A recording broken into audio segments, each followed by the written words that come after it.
Welcome to the Writer Reads Chronicles of a Dark God, Book 1, Chapter 7, The Duke of Hartender. Raomar watched the nobleman as the lamplight approached. He saw the lordling's hand twitch toward his empty scabbard, then clench into a fist when he found no hilt. Tension ran through his body as he recognized the nobleman walking in the newcomer's midst. Raomar studied the group, counting 6 men in chainmail, swords and daggers at their hips. The nobleman walking among them was of medium height, with dark hair and familiar features.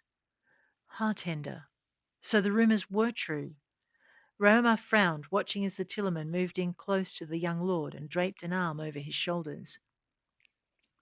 The lordling clenched his fists again, but didn't try to move away, and the Tillerman bent close to the man's ears, his words carried up by a trick of the air. Here comes your buyer. When I'm paid, you're no longer mine. He straightened, patting the lordling's shoulder as he lifted his arm and stepped 1 pace away. Raomar stared at them. The Tillerman had virtually told the boy he owed him nothing once the money was paid, reminding him he'd only yielded to the Tillerman and no one else. Did he want the nobleman to try something stupid? The lordling waited, not taking his eyes from Hartender's face, and not trying to conceal his dislike for the man. Raomar wondered what had passed between the two houses for there to be so much bad feeling. Hartender, for his part, surveyed the lordling with great satisfaction, smirking at his discomfort as he looked him up and down. The lordling tensed, sliding a foot back in a fighting stance and half raising his fist. The 2 closest guards shifted stance too, preparing to subdue him, their feet making the slightest scrapes on the stonework, and the young nobleman sighed. His gaze shifted from the guards to the Tillerman, and then to the approaching nobleman and his escort. His face tightened, but he lowered his fist, and Raomar relaxed. The men accompanying Hartender weren't just guards. They'd seen their share of fights and done their share of killing. Raomar could see it in their expressions, in the way they held themselves loose and seemingly relaxed, but ready for anything. Their gazes travelled the tunnel around them as they scanned the dark beyond the lantern. Hartender's group reached the light, with 2 of his guards breaking away to approach the young nobleman. Hartender came to a halt before the Tillerman. You brought him, he stated, and the Tillerman met his gaze. I did. Did you bring the payment? Of course, Hartender replied matter-of-factly, and stepped to one side so the 2 men carrying a large chest could bring it forward. Without being asked, he lifted the lid. I don't expect you to count it here, the Duke added in oily tones, but it's all there. He paused and gave a brief smile. After all, you know where to find me. The Tillerman fixed him with a look that had the Duke's escort reaching for their weapons. I do, he told the man, and I know your business in the court. Raomar's eyes widened. That was a threat. Apparently Hartender thought so too, because he narrowed his eyes and pursed his lips. Indeed, he replied tartly, and looked over at the younger nobleman. Is there any reason why my goods are not correctly packaged? The Tillerman gave him a cold smile, letting his gaze travel over the Duke's escort. You asked only that they be delivered, not that they be delivered with a bow.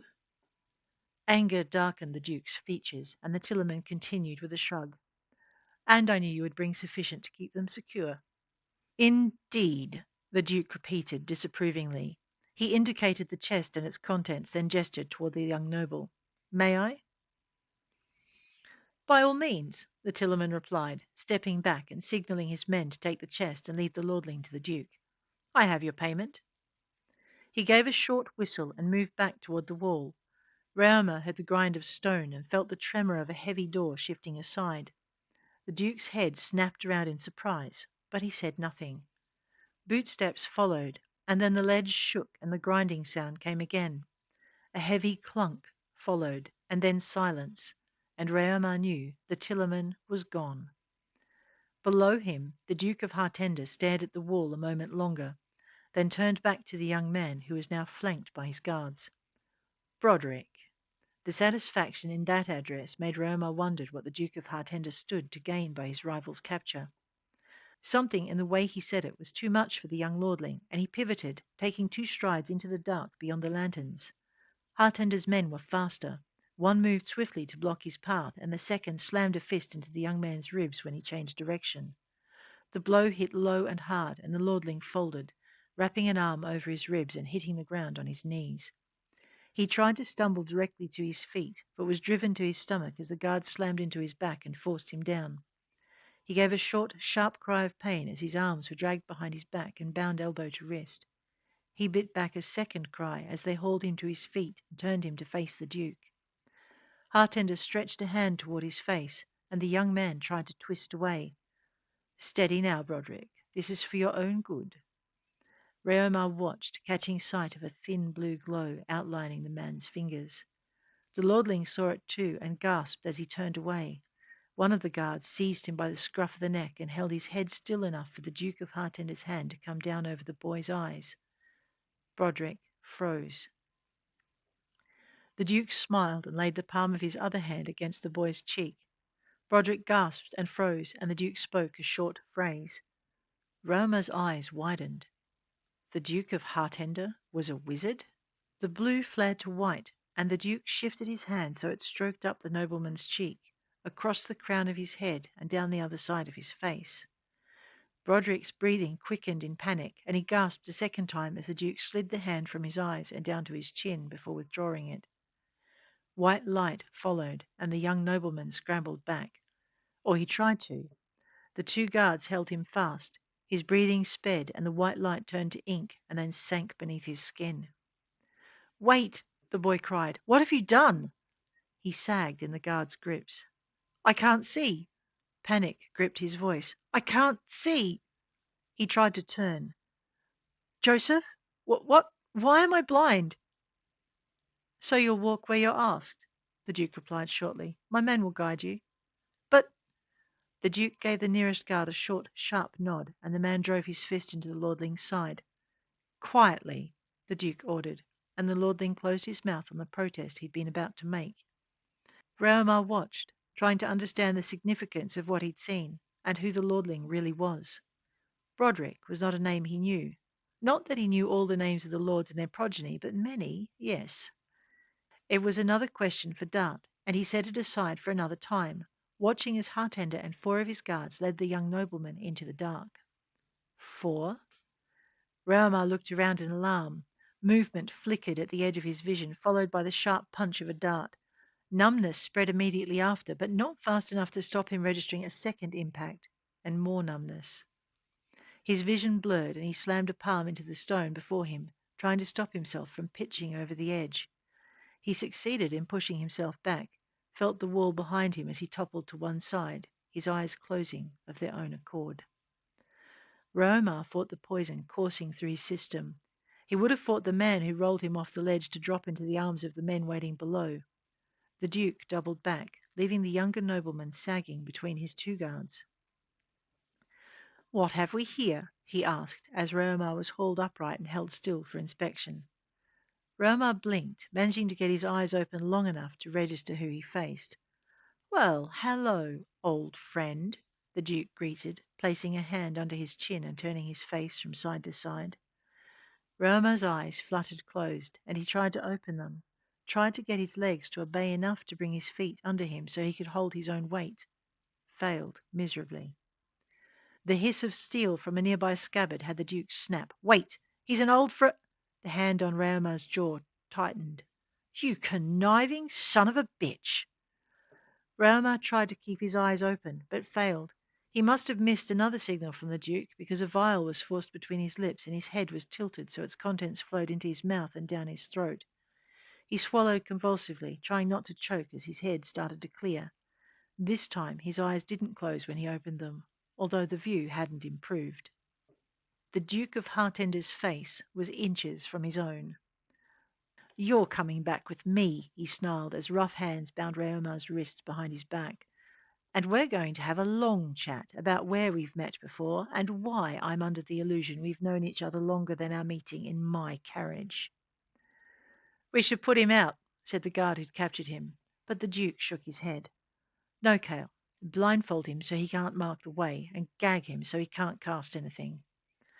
Raomar fought against both, earning himself a swift blow to the side of the head that drove him to his knees and rattled him enough for both orders to be carried out.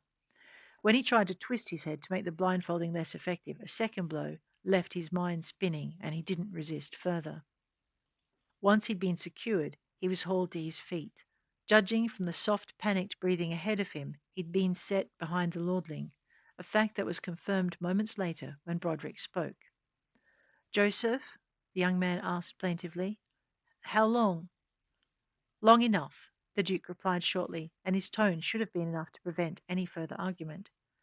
Raomar heard the scrape of boot leather against stone as the Duke moved forward. "Take the lead," he ordered, and other footsteps obeyed. Ahead of him, Raomar heard the young nobleman stumble and his escort curse. "Watch your step," one snarled, and Broderick muffled a groan. Raomar drew a long, quiet breath, focusing his senses on the tunnel around them. He listened for other sounds beyond the ones the group made. At first, all he could hear were Broderick's unsteady steps and his guard's firmer tread. The Duke was easier to pick out now that the man was no longer trying to move silently, but the man or men he'd sent ahead were almost inaudible. Raomar listened to the steps of the men nearest him. There was one on either side, both moving confidently through the dark. Behind him moved two more, too close for him to try and break away. Not that he'd want to when he was bound and blindfolded. The further they walked, the easier it became to identify each member of his small group by their tread. He also noted the sound of moisture flowing or dripping down the walls, the unhealthy ripple of the wastewater running in a narrow channel down the centre of the passage, and the trickle of more coming from inlet pipes set at regular intervals in the walls and floors. Several feet away came the frantic skitter of rats in flight, and beyond that the soft step of someone following. The further they went, the more he wondered who else might be interested in the Duke and his business. He could think of no other reason someone would parallel them for so long, unless Grunwald. Raomar didn't think so. While he hoped Grunwald followed them, he'd rather the Northman had returned to the guild to work out a way to get him out of the Duke's control. At the idea of his people doing something to set him free, Raomar relaxed into thought, letting his escort guide him through the dark. The Duke's magical ability had surprised him, but when he thought about it, he realized the magic hadn't been difficult to cast. Had he merely triggered an item? Raomar replayed the casting in his mind and decided he hadn't. No, he thought. Joseph Hartender was a mage. The question was, how advanced were his studies? Trying to work out the answer kept him busy until his escort pulled him to a stop. From beyond the blindfold, Raomar heard the Duke mutter impatiently, followed by a click and then grinding. Fresh air gusted into the tunnel, rippling his clothes and clearing some of the sewer stench from his nostrils. Raomar pulled in a grateful breath, trying to clear the smell of sewage from his lungs. What he got was wood smoke and the scent of baking bread. The smell of furniture polish told him they'd reached a residence. The Duke's? He wondered, before kicking himself for asking such a stupid question. Who else's home would it be? It wasn't like the Duke would trust knowledge of this kind of activity to anyone else, or a strange household. Broderick's breath quickened, and then a deep breath followed, as if the boy was determined not to panic. Raomar listened as the young lordling was led across the threshold, then allowed himself to be guided after. Behind them, the door grated shut, closing with a definite thunk as they entered a narrow corridor. It was a short one, ending in a jangle of keys and the cooler air of a cellar. Ahead of him, Broderick stumbled again, grunting as his escort made their disapproval felt. Steps. That single word was accompanied by a tightening of the grip on his arm, and Raomar slowed. "Watch yourself," was the only warning he got before his foot hit empty air. Another jerk prevented him from falling, and he cautiously began to descend. Behind them, the kitchen noises faded along with the smell of baking bread. The air grew cool and then a little musty, as though it had been shut inside for a while. A sharp turn to the right awaited them at the bottom, followed by another short corridor. This time, when he was brought to a halt, he heard Broderick breathing beside him. The metallic grate of a bolt being drawn was followed by the clank of a metal-bound door, and Raomar was pushed forward. "Put them in together," the Duke ordered. "Untie them and remove the elf's blindfold and gag."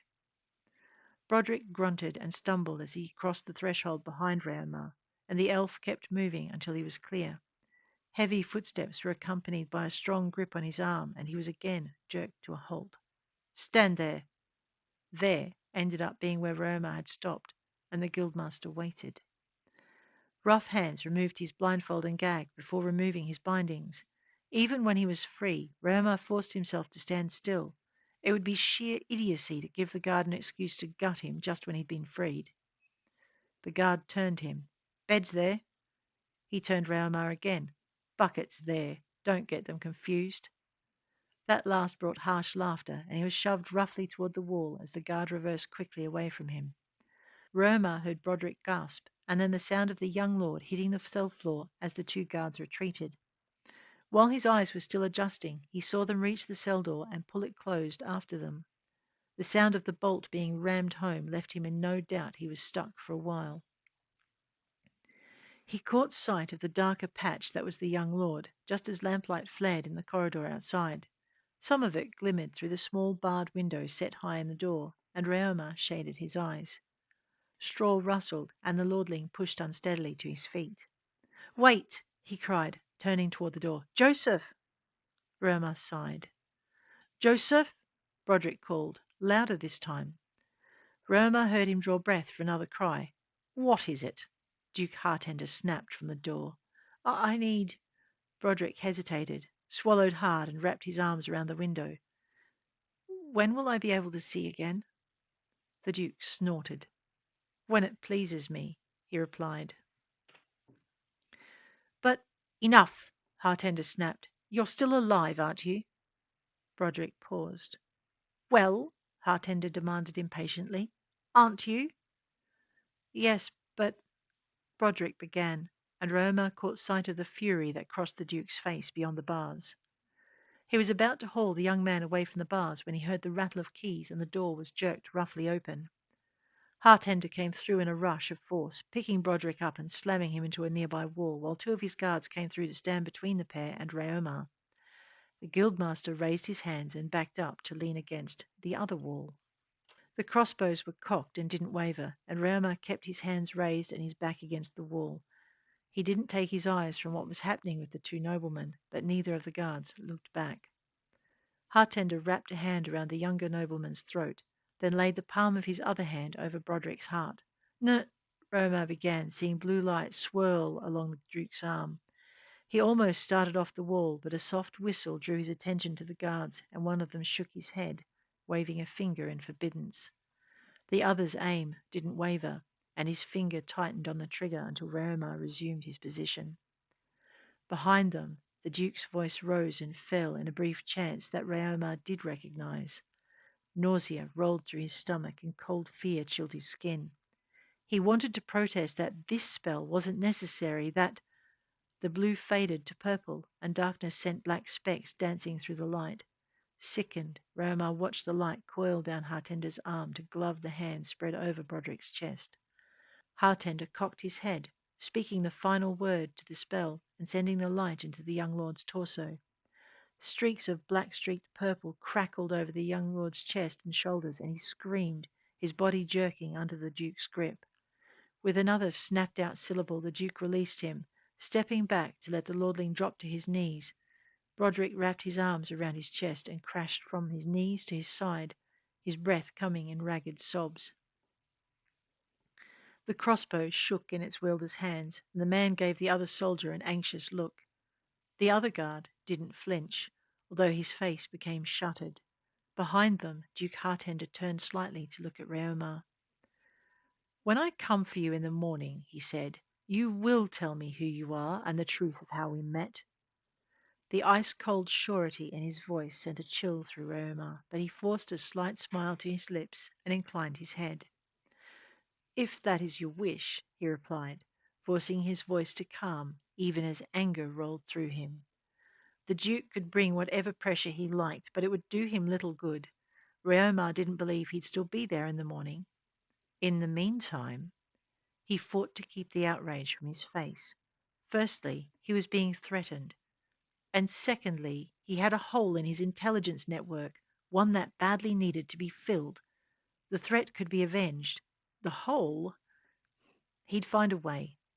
He stayed propped against the wall as he watched the Duke and his men leave, then crossed to where the young nobleman lay curled on the floor. To his relief, Broderick was unconscious. Perhaps it's better that way, he thought, carefully lifting the young man and carrying him over and depositing him on the cot standing in one corner. If he was honest, he was relieved to find the man alive, and maybe even more relieved that he wouldn't have to deal with any more adverse reactions to his race. When he was sure the lordling was resting as comfortably as he was able, Raomar retired to the other side of the cell, curling into the straw to get some sleep. If his people didn't come for him, he was going to need every ounce of strength he could gather, because in the morning he'd be facing the Duke. It was not a prospect he looked forward to, and he hoped Grunwald came for him sooner. But how?